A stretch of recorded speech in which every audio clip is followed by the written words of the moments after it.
Where is your Bethlehem then? Christ is born in your wrapped in swaddling clothes, is born in your recesses of memory, the cave of memory. And he evolves what? He escapes the Pharaoh. He spends time in Egypt, and he evolves up, and he ends up in the Passion Week in Jerusalem, which is at where? At Golgotha, which is the skull. And he undergoes through the futility of his associations with God, say in the Garden of Gethsemane, which is, come on, I'd like to have you guys embrace some truth here in Christianity. You guys have all sat in your Gethsemanes, okay, and you've been in the garden, and you've had all the disciples desert you. How determined are you to overcome this last temptation to associate yourself with your perceptual self, rather than understanding that thy will be done, that God's will is literally going to be done? How many times have you said, why hast thou forsaken me? Are these the enactment of the illusionary man, Jesus Christ? Did he think of himself as illusionary? Don't be absurd. He thought of himself as exactly as real as you do, and if you think of yourself as real, he is you being exactly the same. There is no difference between them. That's my whole teaching. You want to call that the second coming? Well, there's no coming necessary unless it's a second one. Why? Because this has already all occurred. So I'm going to give you second in time for just a moment. But how can it occur outside of you? You keep looking outside of you for the Christ to come as you did originally. Well, he'll never come. Why? Your imagery is a projection of the denial of his Christhood. Period. Why? It's the denial of your brother's Christhood, who is your Savior. Do you understand me? Can you hear this? If the Christ is going to come, he would have to be in the imagery of my mind. Is there a question on this? If I've projected from my own limited associations an idol, a thought form that I want to demonstrate as a Christ to me, I am inherently denying it. I am limiting it in my association. This is why the practice is non-judgment. Do you see? It has to be non-judgment. Because if I judge it, I have condemned it to my own false associations and am dying with it. Is the Christ then all around you every moment? Well, where did you think he would be? Who do you think he is? Who do you think the Savior of the world is? So you like it conceptually. You like the idea of the power of your own mind in this reference. What you really can't stand is that there is only your mind. You'd never do that. What are you going to do? You're just going to compare yourself with yourself. This is what you want to do. Release the comparison, undergo the experience of the transformation. If any of you have an idea that the Course in Miracles is anything but a course in enlightenment, don't come to me. I don't need your identifications and your mechanisms that you're using in order to define your determination not to get this. The last thing that you want to do is get this. If you can't see that, don't come to me. You're obviously you're very fearful of it. Why? It's true. And you're afraid of the truth. You feel guilty about it in your limited associations. You've separated yourself from God. You're literally attacking your Father. I'll give you this in the course if you want it. You think there's a battle going on, but the battle is only going on in your own mind. You're asleep. God knows not of it. That's why. Because the source is not real. Now, can you find this out outside yourself? How can you if the cause is false? This is just pure Course in Miracles now. You study your effects in attempt to determine how you're going to associate yourself with this. But the cause of it is not true. This is the whole beginning of the Course, and it's in the first 3 lines. Okay?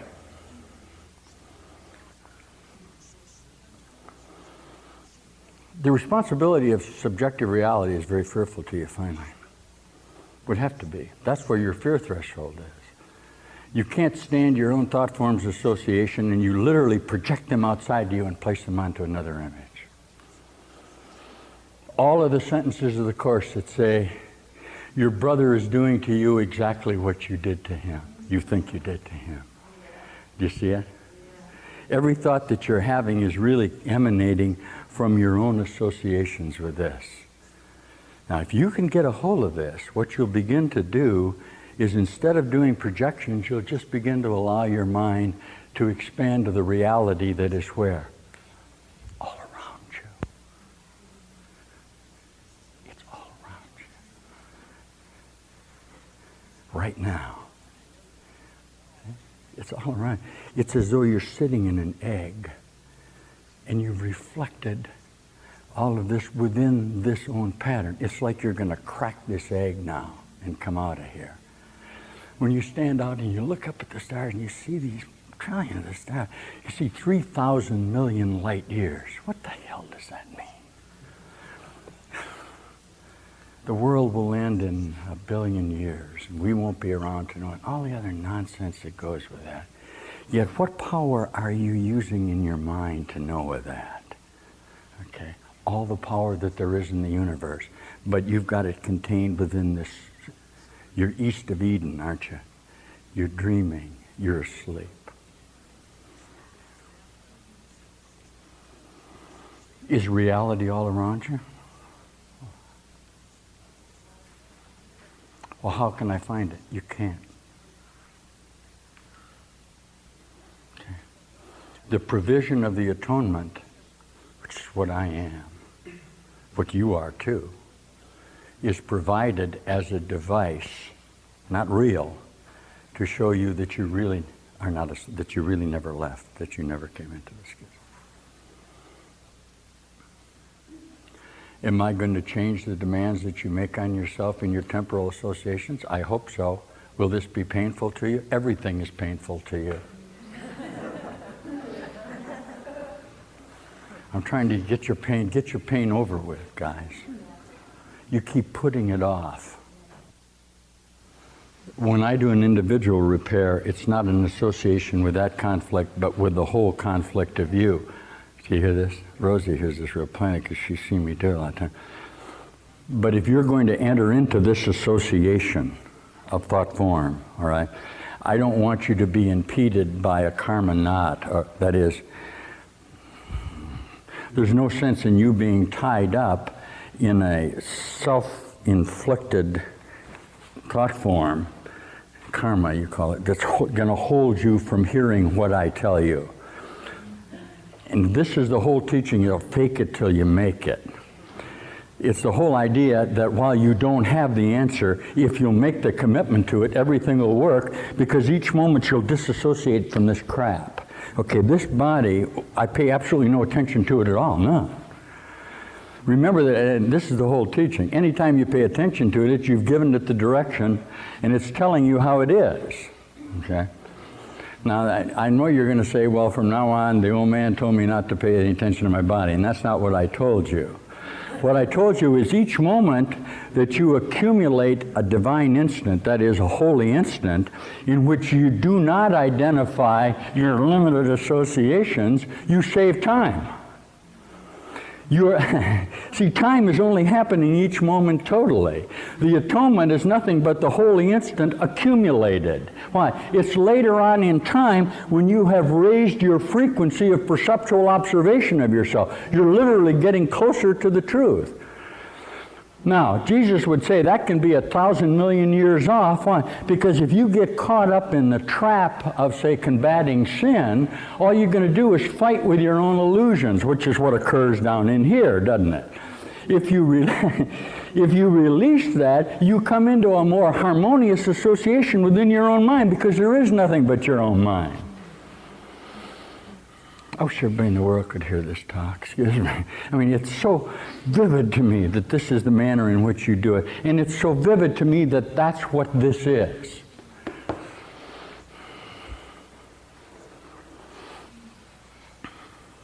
Is there something wrong with the Course in Miracles being absolutely true? Answer me. Isn't it okay that it's true? Do you want it to be true? Well, why don't you let it be true? Why do you study its source?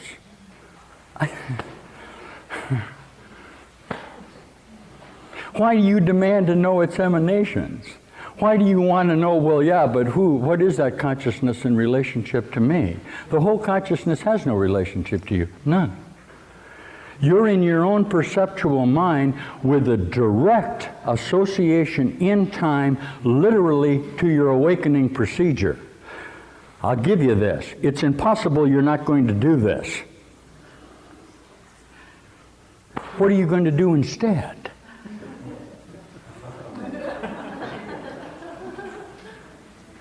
Listen, anything that you would do instead of what I'm telling you, encouraging you to do, will be nothing.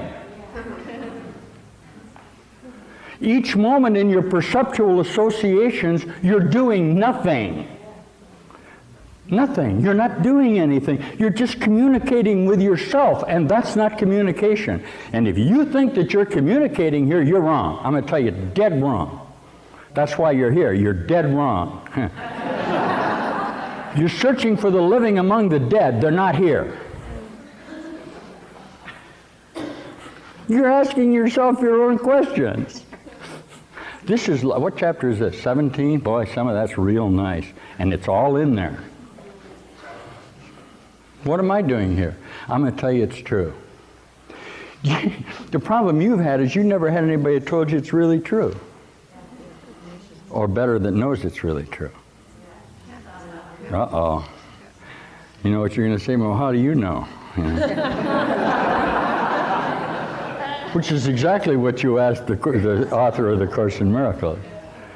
That's the same as crucifying him. It's exactly the same as killing him.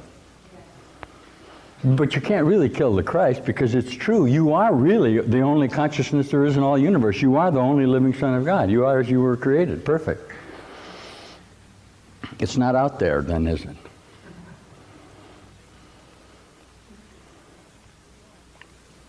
So, could you give me an example of what exactly is true communication?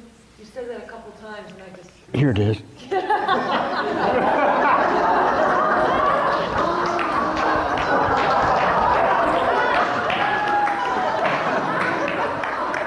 See, I answered your question before you asked it. Oh, hey, that was pretty true. What's that?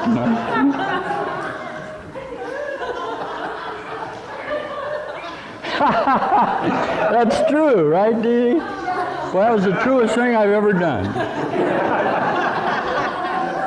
Are you ready? That's the only thing I've ever done. Tough.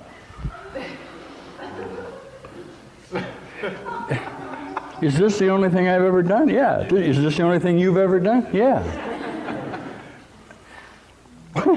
What else are you going to do? The only thing you can do is hear me.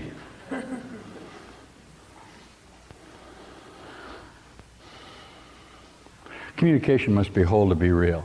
Want me to break that for you perceptually? I'm good at that. That's why you guys got me. I got a real good mind. Communication must be whole to be real. Okay, any attempts to identify or association are inherently false. It's the same thing as saying that each moment contains a whole thing and would make absolutely no difference what I do. Nothing, if it's whole. And it must be whole because it's all that I do. And it's impossible that what I do not be whole. That slips in the Eastern tradition to carrying wood or chopping wood and carrying water. I don't care. It's not a good, it's a delineation of the falsity. A whole mind does nothing. In a very real sense, I'm only doing one thing, and that's not real.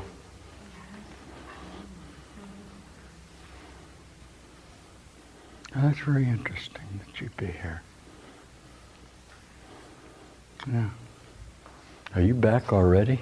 See, some of you guys, a lot of you guys I know from World War II. Even though you weren't here. Some of you were here. Some of you I know from World War I, and I know all of you from about 1885 to 1905. All